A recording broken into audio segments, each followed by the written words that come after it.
In the play A Streetcar Named Desire, Tennessee Williams tells the story of a middle-aged woman named Blanche who created a web of illusions to hide her past life in Belle-Reve. Nearing the end of the play, the truth becomes exposed about her past life that she deliberately tried to hide. And an individual's personal choices affect and impact the shaping of his or her identity through conflicts, mostly when the individual decides to withhold the truth, creating misinterpretations, and in the end causing the truth to escape, exposing true identity. In the first scene of the play, it is the introduction of characters. Blanche is coming to stay with her sister Stella in Elysian Fields. Blanche leaves Belle-Reve because the high school superintendent tells her to take a leave of absence. Page 21. Stella: No, I thought you might have resigned. Blanche: I was so exhausted by all that I'd been through, my nerves broke. I was on the verge of lunacy, almost. So, Mr. Graves is the high school superintendent. He suggested I take a leave of absence, but I couldn't put all those details into the wire. Oh, this buzzes right through me and feels so good. This quote is an example of how Blanche is already avoiding the truth because she has already failed to be honest with her sister Stella about why she needed to leave. With the first scene of the book, she is already creating an illusion of who she is. She withholds her honesty with the use of alcohol because it can help calm her nerves when she is confronted by Stella or in the midst of telling a lie. Page 41. Blanche: All right, cards on the table. That suits me. I know I fib a good deal. After all, a woman's charm is 50% illusion, but the thing is important when I tell the truth, and this is the truth. I haven't cheated my sister or you or anyone else as long as I live.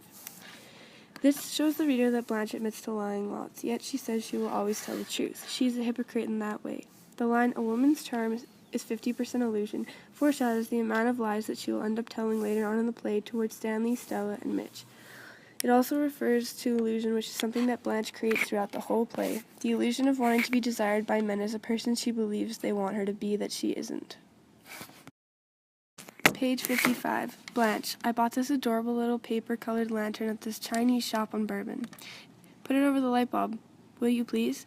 The lantern in this scene is symbolic in the way that Blanche uses it to hide her true appearance from Mitch because she wants to be desired by him. This adds to her illusion because he never truly gets a good look at her, until eventually Mitch gets fed up and he rips the lantern off in scene 9. This exposes Blanche for her age, symbolically tearing her down from being the younger woman she was trying to impose.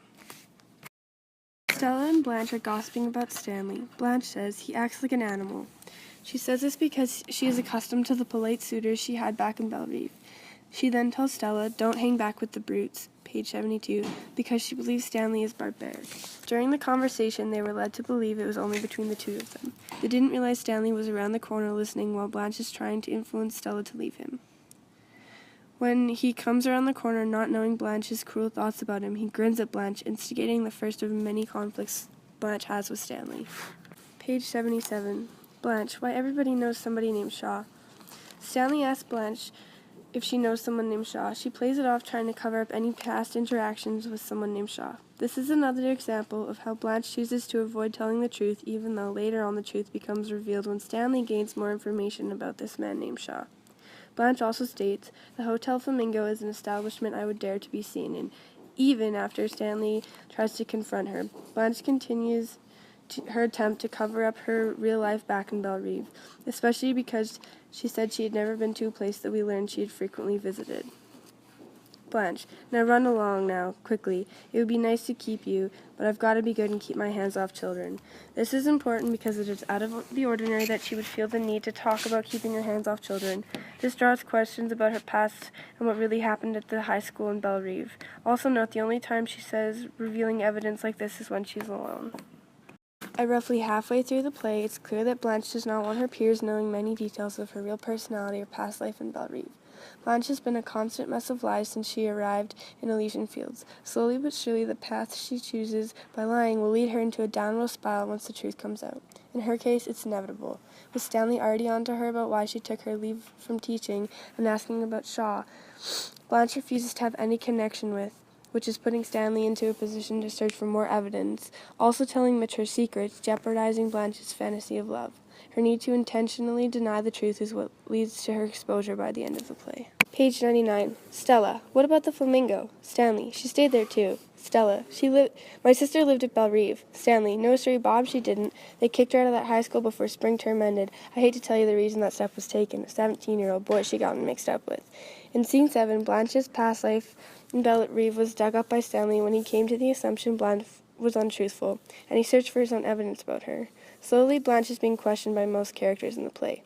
Stella is now questioning what kind of life she had left Blanche for when she came to live with Stanley. Now that Stanley has legitimate evidence that Blanche has been lying since she arrived at Elysian Fields, her nonchalant life that she poses to have lived falls apart when Stanley puts her past together. Page 100. Blanche. I'd much rather forget it. When you reach 27, well, age is a subject that you'd prefer to ignore. Blanche tells another lie about who she is, specifically to her appearance. Looking back to the paper lantern she bought, it symbolizes her hiding away her true self and living a false persona. Again, she is creating an illusion of herself, stating that she is a few years younger than she really is, so that she can feel wanted. She tells Stanley that she is 27 because she's afraid that no man will want to settle down with an older woman. She wants to live her fantasies of love. Page 114. Blanche. I'll just pretend I don't notice anything different about you. That music again. Mitch. What music? The fact that Mitch does not hear the music starts to show the beginning of Blanche's downfall. The stress of attempting to upkeep her lies is starting to get to her. The past of her husband Alan killing himself continues to creep in her head, and the truth she tries to hide always finds its way back to the surface. She also does not realize that the polka music is only heard in her head, symbolizing how she is still mourning the experience with her husband. This helps us to understand what happens towards the end of the play. She starts to lose her mind piece by piece. Page 117. Blanche. I don't want realism, I want magic. Blanche is hiding from the truth. She doesn't want to face reality. The idea of creating magic to mask the truth and run from reality of her life.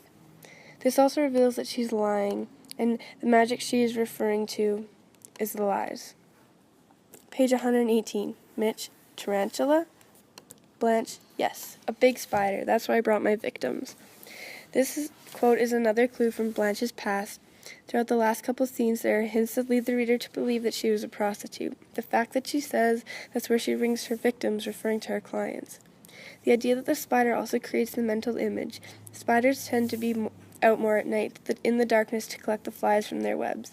Blanche creates a web of lies in which her victims fall into, and hide most of her lies in dark corners and dim rooms. Page 129. Stanley. Come to think of it, maybe you wouldn't be too bad to interfere with. These scenes starts off when both Blanche and Stanley are drunk. They are spending the night alone together at the apartment when Stella is at the hospital waiting for the baby to arrive. Stanley confronts Blanche of all of her lies, and he begins to get really frustrated. Stella is not at the apartment as a buffer to Stanley, making sure that he doesn't tell Blanche something that would upset her. Stanley starts to get angry, and then he gets physical. This quote is where he first starts to get physical with her, and at the end of the scene, Stanley rapes Blanche. This is yet another part of the play that adds up to the real identity of Blanche, fitting all the pieces together. Page 141. These fingernails have to be trimmed. Jacket doctor? This is the final scene of the play. Here is where Blanche is under the impression she is going on vacation with Shep Huntley. There is a doctor waiting to take Blanche to a mental hospital. The reason that this is significant is because the author doesn't straight up tell the reader she's gone crazy. There are clues in the scene that lead us to this conclusion. When the matron says, "Jacket doc," he is referring to putting Blanche in a straitjacket. It is also important because throughout the play, she hears the music that no one else can hear, which is the clue to the end of the scene where she gets taken away for losing her mind. Page 142. Steve. This game is a 7-card stud. This quote is important in this scene that Steve has recognized the game that Stanley has been playing with Blanche since she got to Elysian Fields, and how Stanley has become the victor after he raped her.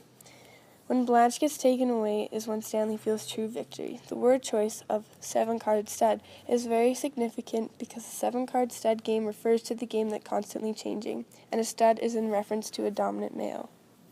All of Blanche's choices had an impact on her life. Her identity completely changed, as she was a Southern belle before Stella had moved, and now she was sleeping around and telling those she cared about lies, creating illusions of who she truly was. Her continuous lies kept building up. Before she knew it, they came crumbling down, along with her sanity. Because of her lies, the truth became exposed, and all of her illusions she wanted to live ended up crushing her when the play comes to an end. The arc represents all of how her identity changed